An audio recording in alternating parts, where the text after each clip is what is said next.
Have you ever felt unsafe in your home, in your state, in your country? Safety is something that most Americans take for granted. The safety I'm referring to is being able to walk out of the house, enjoy your time with your family, go different places, go to different cities, and not acquire a preventable deadly disease. As a registered nurse and mother of 3, I've spent a fair amount of time researching the topic of vaccinations. By the end of this speech, you will see the importance of getting your child vaccinated.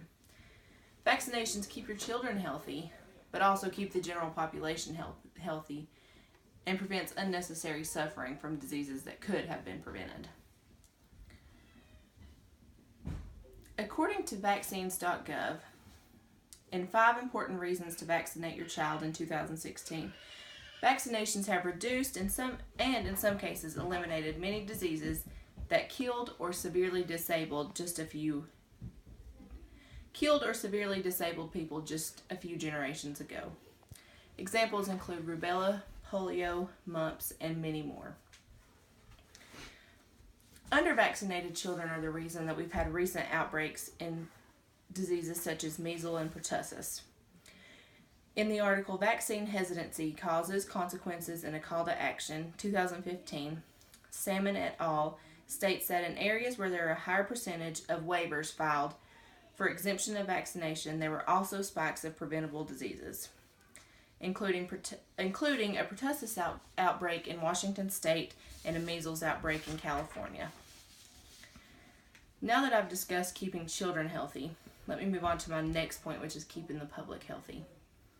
Vaccinations can help keep the general population healthy. Preventing outbreaks of preventable diseases is attainable if parents get their children vaccinated. In the article Vaccine Hesitancy Causes, Consequences, and Call to Action, 2015, Salmon et al. Say effective control of vaccine preventable diseases requires extremely high rates of timely vaccination. For example, about 95% of the population must be vaccinated with 2 doses of measles-containing vaccine in order to fully benefit from community protection and interrupt disease transmission. Meaning that the majority of people need to get their children vaccinated to keep people healthy. Now that I've discussed keeping the public healthy, let me move on to preventing unnecessary suffering. Vaccine refusal has been associated with outbreaks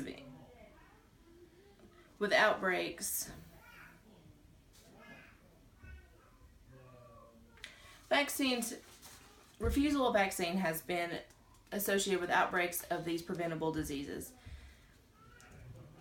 Such diseases can cause many side effects and cause unnecessary suffering. According to the CDC website in 2016, HIV disease can cause pneumonia, meningitis, and bloodstream infections, all of which can be very painful and cause many complications that require invasive medical procedures. Varicella, also known as chickenpox, as most of us know, is a miserable disease, causing itching that is almost unbearable, and it can also cause major infections of the lungs and bloodstream as well.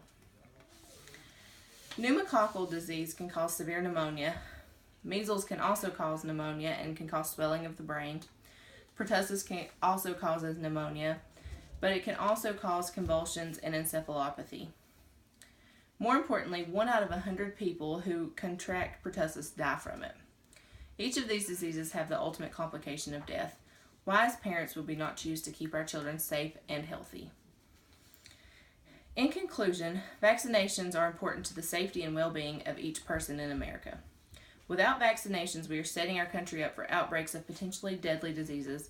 According to the American Academy of Pediatrics, and Do Immunizations Really Work, in 2015, short of basic sanitation and nutrition, no medical intervention has done more to save lives and prevent diseases than immunizations. Vaccinations keep our children healthy as well as our neighbors healthy and safe and prevents unnecessary suffering. As a parent, I could not imagine losing my child, and that would be the most heartbreaking and life-shattering event. I certainly cannot imagine losing my child to an illness that could have been prevented had only I had chosen to vaccinate them or others had chosen to vaccinate their children.